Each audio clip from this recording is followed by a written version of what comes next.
just before I announce our speakers, just a quick technical detail that, as you may have heard, we're partnering with Ideonomy, so please scan the QR code where you can rank the problems so we can find solutions. And after you submit the problems, we will create problem-solving teams where we can meet people who share the same problem as you, and we connect problem owners to solution providers to create a positive change and find solution together. So yes, please scan QR code to get going. And our next session is we will speak about the technology to replace fossil fuels, and please welcome our speakers, William Ralston and Robert Simpson. Thank you very much. Thank you. Time is really short, so is this introduction. Robert will come up on the stage in a minute. Just a bit of background for him. He was a senior nuclear engineer at Hunterston Nuclear Power Station in Scotland. In his time there, he produced a couple of patents that saved the company millions of pounds. He's now produced another patent that hopefully would bring clean energy to millions of people around the world. I'll let him explain.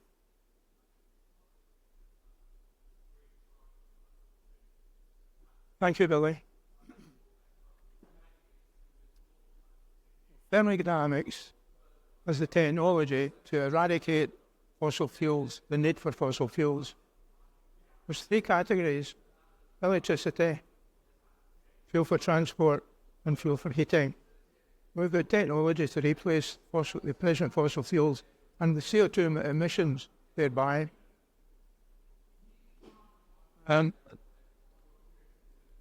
We've got patents in 5 countries to make synthetic fuels. And we've got a special system for electricity to make electricity without any emissions.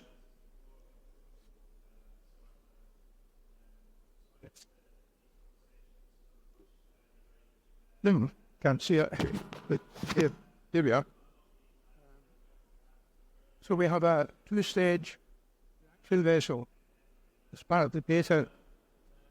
This is it here, actually. When we from electrolysis to make water into hydrogen and oxygen. And then we've got a Sabatier process built into this 2-stage reaction vessel to produce methane from hydrogen CO2. And if we source the CO2 from the air, so that in the net zero fuels, if the fuel that we make, if the fuel that we make is used by CO2 that we take from the air, then when the fuel subsequently burns, it burns net zero, because it would just put the same amount into the atmosphere, and so on. But it's better with this system I have for electricity, because there's absolutely no emissions from electricity from previous fossil fuel power stations, such as in India, China, and the USA.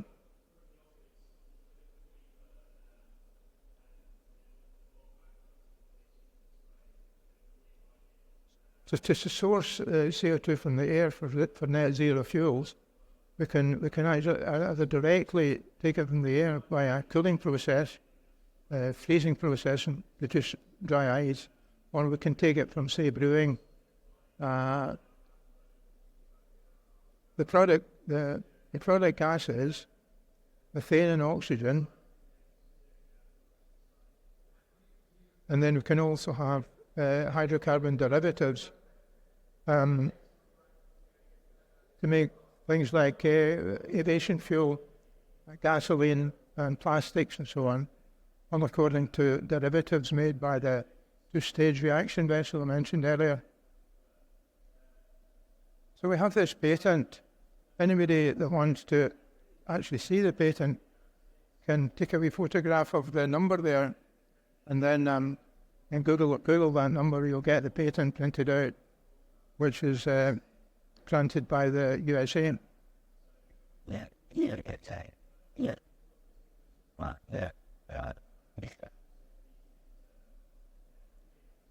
They're converting fossil fuel power stations. We can convert a coal station, let's say, to oxy-fuel combustion. That's oxy-fuel. Remember that in previous slides, that's the methane and oxygen, which can be burned in the converted power station. The flue gases are mainly H2O, water, and CO2. But that means that CO2 is easy to separate by simply cooling in a separating condenser. Then the CO2 is recycled to make more fuel. So we never release the CO2. We don't put it under the North Sea. We don't release it at all because we make more fuel with it. And then what we have then is a power station complex needing no external fuel with no CO2 to atmosphere, supplying electricity to the grid by day and making fuel by night from renewables, principally wind.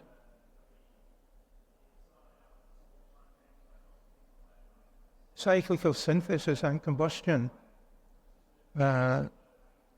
Oxy-fuel combustion, which is methane and oxygen, where the flue gases are going to, this is going repeating a bit, the flue gases are water and CO2 separated and sent for synthesis, then to make more methane and oxygen to continue the cycle of synthesis and combustion, but repeated endlessly. In other words, we produce electricity without emissions, and that means that 40% of the emissions can be saved that's polluting the planet at the moment.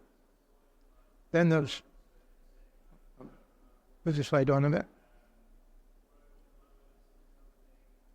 Transport and heating. So we've got to deal with another 60% of the pollutions that stem from transport and heating. And what we've described in the patent is a synthesis chart where products from the two-stage reactor that I mentioned earlier goes into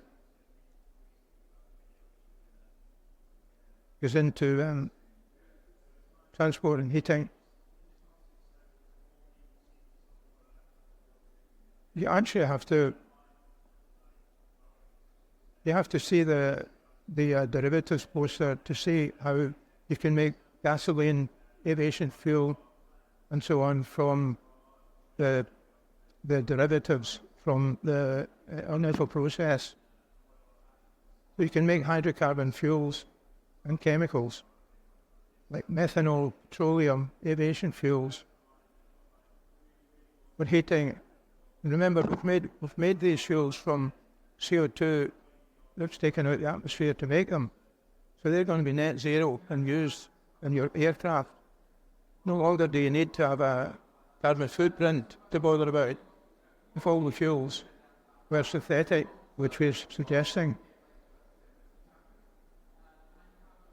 And for heating, natural gas can be replaced by net zero synthetic methane. And I have to say that the wider use of district heat pumps also has its place. Yep, so it's This is actually the synthesis chart that I tried to talk about, where you start off with the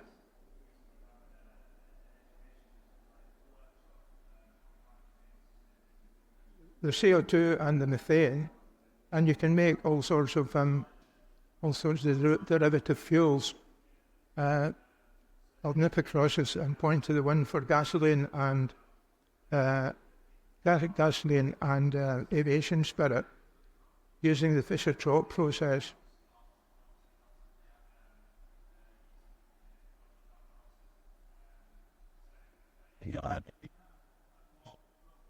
Moving on.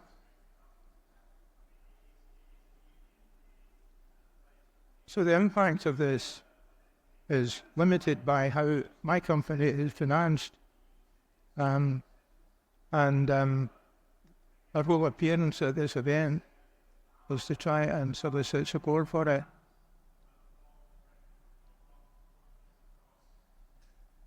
but we still need to do intense development and deployment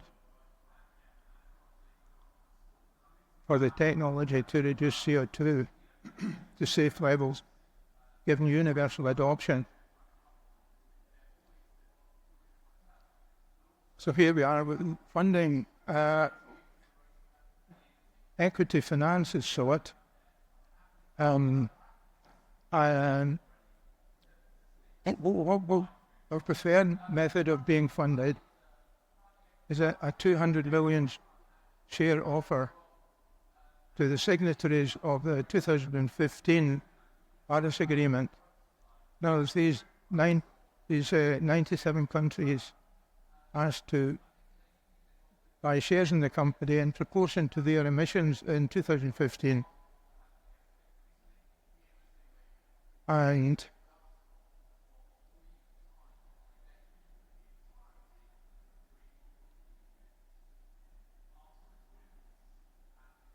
that's really we were talking to the United Nations stall and trying to get support for the contact, because although I've been trying to do this via the British government, I haven't managed to really penetrate to get to the international community. At this event, we have spoken to various people who can see our point. In particular, the United Nations, they say they'll be back in touch, but we'll wait for developments for that. So I've asked for the pamphlet of an electricity scheme, electricity without emissions, to be passed around, and also have the planned drawings and so on to substantiate that, which still needs quite intense investment to be able to do it quickly, to eradicate CO2 from the atmosphere. Thank you.